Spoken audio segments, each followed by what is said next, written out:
नमस्कार दोस्तों, भारत एक सोच देख रहे हैं आप। दोस्तों, महाराष्ट्र की राजनीति में अखिलेश यादव की एंट्री हो चुकी है और क्या धमाकेदार एंट्री की है। बारिश होती रही और अखिलेश यादव भाषण देते रहे। हसन उनके साथ मंच पर मौजूद थी और एक तरह से समाजवादी पार्टी ने ताकत दिखाने की कोशिश की है। बात यही खत्म नहीं हो जाती है, बात यहां से आगे निकलती है कि आप इंडिया गठबंधन शामिल कीजिए, आप गठबंधन की राजनीति में महाराष्ट्र में समाजवादी पार्टी को शामिल कीजिए या ना कीजिए। अखिलेश यादव ने एक बड़ा मैसेज दिया है, 4 प्रत्याशियों के नाम घोषित कर दिए हैं। प्रेशर इसको कहा जाए तो गलत नहीं होगा। 4 नाम है, शिवाजी नगर से अबू आजमी जो कि मौजूदा विधायक है समाजवादी पार्टी के, भिवंडी ईस्ट से रईस शेख, भिवंडी वेस्ट से रियाज आजमी, माले हिंद को टिकट दिया गया है। 2 सीटें अभी महाराष्ट्र की राजनीति में समाजवादी पार्टी के खाते में है और इसको बढ़ाना चाहती है।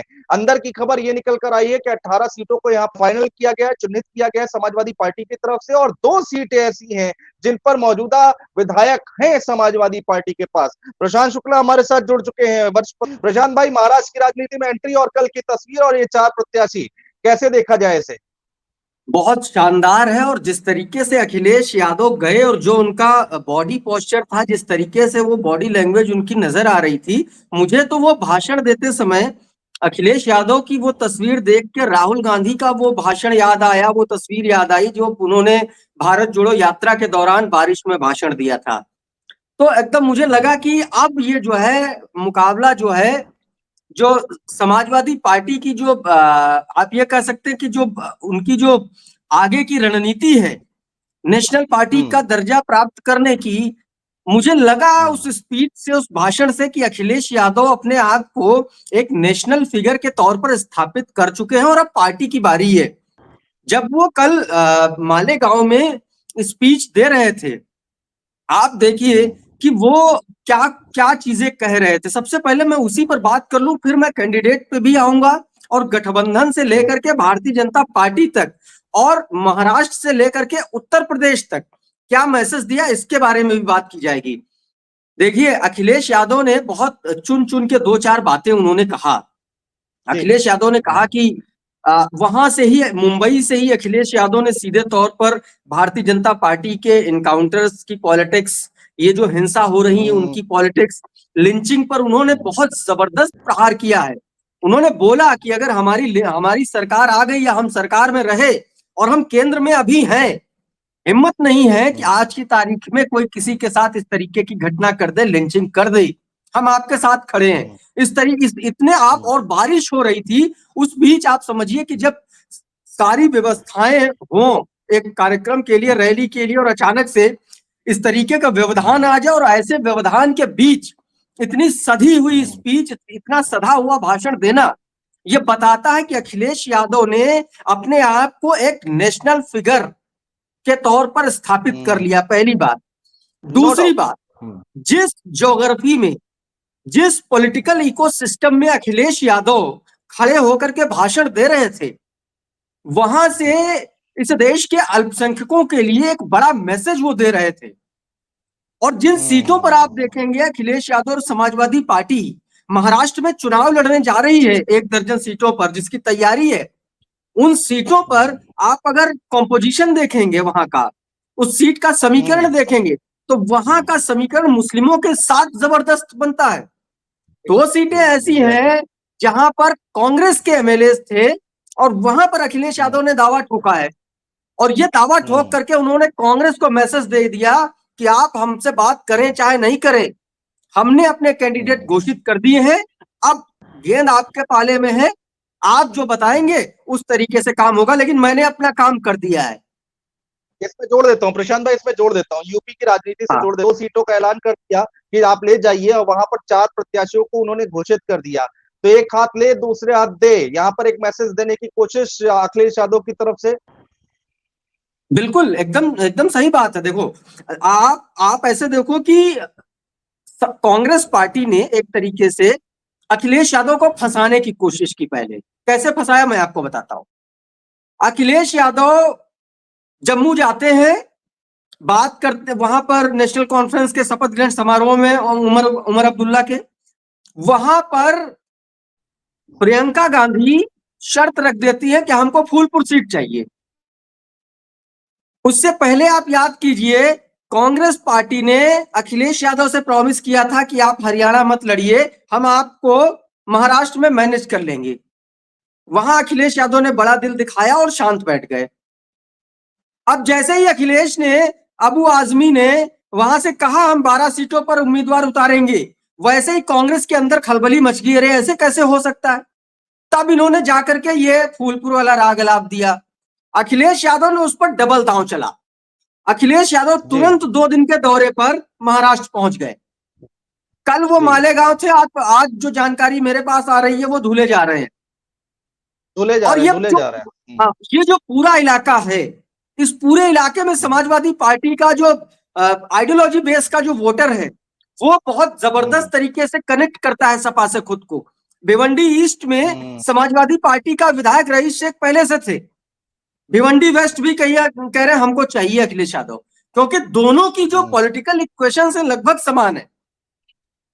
और बड़ी बात प्रशांत ये भाई है, देखिए, आप कल की तस्वीर पूरी, अब जो मुस्लिम क्षेत्र था जहां पर अखिलेश यादव बोल रहे थे, इतनी तेज बारिश हो हाँ, रही थी, कुछ लोग भीग रहे थे, कुछ लोग छाता लेकर खड़े थे। तो ये मनोबल बढ़ाने के लिए काफी है, समाज के लिए ठीक है। अब एंट्री कर रहे हैं महाराष्ट्र की राजनीति में, लेकिन शुरुआत अच्छी हुई है, ऐसा कहा जाए तो गलत नहीं होगा। एकदम एकदम अच्छी हुई भाई। 2019 में समाजवादी हाँ, पार्टी ने 7 सीटों पर चुनाव लड़ा था। 7 हम्म, सीटों पर सपा ने चुनाव लड़ करके 2 सीटें, 2 विधायक अपने जिता लिए। बिना गठबंधन के। मानपुर से, है ना, भिवंडी से, भिवंडी ईस्ट, और एक ये अबू आजमी वाली जो सीट है मानखुर्द मेरे ख्याल से। तो हम्म, दो दो विधायक उन्होंने जितवा लिए अपने, और वो भी तब जब वो हम्म, अकेले चुनाव लड़े थे। और आपको याद होगा हम्म, कि अभी 3-4 दिन पहले, 17 तारीख की मेरे ख्याल से या 16 तारीख की बात है, अबू आजमी ने खुलेआम एक न्यूज एजेंसी, एक न्यूज चैनल के इंटरव्यू में ये कह दिया कि महाविकास अघाड़ी की तमाम बैठकें हो चुकी हैं और इन बैठकों के बावजूद हमें नहीं बुलाया गया, सिर्फ एक बार बुलाया गया और 5 मिनट का वक्त दिया। अगर हमारी जो सीटें हैं, जो हमारी डिमांड है, अगर उन सीटों पर वो सीटें हमें नहीं मिली तो हम पूरे महाराष्ट्र में अकेले चुनाव लड़ेंगे 288 सीटों पर, और ऐसे में अगर बंटवारा होता है तो उसका जिम्मेदार महाविकास अघाड़ी गठबंधन होगा। उन्होंने सीधे तौर पर खुलेआम बोल दिया। 16 तारीख को, 17 तारीख को ये बोलते हैं और 18 तारीख को अखिलेश यादव महाराष्ट्र पहुंच जाते हैं। आप बड़ी बात है। समाजवादी पार्टी की रणनीति समझिए सिर्फ। No doubt. देखिए, जब आपको कोई बात चलानी होती है, कहीं तक मैसेज पहुंचाना होता है, तो आप डायरेक्ट नहीं बोलते हैं। आप बिल्कुल। आपके जो सिपा सालार होते हैं उनके जरिए पहुंचाते हैं और फिर जाते हैं ताल ठोक के कहते हैं कि ये देखिए हमने 4 सीटों पर घोषित कर दिए। और कल वही हुआ। हम्म, हम्म, इस बात की नो डाउट। इस एक बात बहुत बहुत, इस बात और की अखिलेश संभावना यादव पहले से थी। जो जो भाषण दे रहे हैं, जिस तरह से मूव कर रहे हैं पॉलिटिकली, हाँ, तो लग रहा है कि वो राज पर बहुत ज्यादा मेच्योरिटी दिखा रहे हैं और परिपक्व हो गए हैं, इसमें कोई तो राय नहीं है। रणनीति आप देखिए, क्या आप 24 के चुनाव से जो मनोबल मिला है, जो कॉन्फिडेंस मिला है, उस नीति बनाई जा रही है। आप उनके भाषणों में देख लें, आप टिकट बंटवारे में देख लें, आप गठबंधन में जो फैसले ले रहे हैं वो देख लें, और महाराष्ट्र की राजनीति में बहुत एग्रेसिवली आगे चल, को नहीं लग रहा आक्रामक तरीके से आगे चल रहे हैं। कहीं से लग नहीं रहा है कि वो महाराष्ट्र में स्थापित नहीं है। भाई ये तो, इसमें तो कोई दो राय नहीं है ना कि जैसे वहां पर शिवसेना यूबीटी है, एनसीपी शरद पवार है, कांग्रेस है, जिस लेवल पर ये दल स्थापित है उस लेवल पर तो कम से कम नहीं अभी स्थापित है समाजवादी पार्टी। लेकिन फिर भी आप समाजवादी पार्टी अखिलेश यादव ही नहीं, अबू आजमी का आप देखिए, अबू आजमी का कॉन्फिडेंस देखिए आप। वो आते हैं, एनसीपी अजीत पवार के तमाम सारे दर्जन भर कार्यकर्ता और बड़े पदाधिकारियों को ला करके सपा ज्वाइन करवा देते लखनऊ में। तो ये कॉन्फिडेंस नहीं है तो क्या है, ये कॉन्फिडेंस ही है ना। तभी तो एनसीपी अजीत पवार गुट का जो राष्ट्रीय सचिव है वो आकर के समाजवादी पार्टी ज्वाइन कर लेते हैं। तो कुछ ना कुछ तो उनको भी स्कोप और अपना स्पेस दिख रहा होगा ना, कि अगर समाजवादी पार्टी से जा करके अगर हम चुनाव लड़ते हैं तो वहां पर हम वो सीट निकाल सकते हैं। ये कॉन्फिडेंस दरअसल वहीं से आ रहा है। ठीक अब बात है। देखिए, 260 के आसपास सीटों पर जो है कैंडिडेट घोषित हो चुके हैं। एक और बात मैं थोड़ा सा अभी बस समअप कर रहा हूं, जी जी इसके जी। अलावा मुंबई रीजन की जो 36 विधानसभा की सीटें थी, इसीलिए अखिलेश यादव ने और जल्दबाजी बताई, मैं एकदम अंदर की बात आपको बता रहा हूं। मुंबई रीजन की जो 36 विधानसभा सीटें थी उनमें यह कहा गया कि कांग्रेस और शिवसेना उद्धव गुट ने 17 सीटें कांग्रेस 15 से 17 के बीच में और 18 सीटें जो है शिवसेना यूबीटी उद्धव बाला साहब हाँ ठाकरे का गुट इन्होंने बांट ली हैं। और अखिलेश यादव समाजवादी पार्टी से कोई चर्चा ही नहीं हुई। तभी अखिलेश यादव गए और वहां पर जाकर के अपना ऐलान किया। भाई अखिलेश यादव 6 महीने पहले से सीटें मांग रहे हैं ना, बिल्कुल और सही बात आपने है। अपने अपने कैंडिडेट वहां पर अपने अपना सीट बंटवारा आपस में कर लिया। अखिलेश यादव से आपने चर्चा ही नहीं की एक बार, और इसीलिए अबू आजमी ने इस तरीके का बयान दिया और 2 दिन के भीतर अखिलेश यादव वहां पहुंचे और उन्होंने अपनी न सिर्फ ताकत दिखाई बल्कि वहां पर जाकर के अपने उम्मीदवारों का नाम घोषित कर दिया। अब गेंद उद्धव ठाकरे और राहुल गांधी के पाले में है। अगर ये मना करते हैं तो फंसेंगे और नहीं मना करते हैं तो अखिलेश यादव ने अपना काम कर ही दिया। बिल्कुल बिल्कुल बिल्कुल प्रशांत भाई, और आपसे बात करके एक अच्छी बात ये लगती है कि आप विश्लेषण जब करते हैं तो अंदर की खबर जरूर देते हैं। और उसकी राजनीति पे भी आपने बहुत अच्छे से विश्लेषण किया। और अपने दर्शकों को बता दें कि आज प्रशांत भाई का बर्थडे भी है, जन्मदिन भी है, तो बहुत बहुत शुभकामनाएं आपको। आप आपका लंबी हो प्रशांत भाई, और आगे बढ़ते रहें।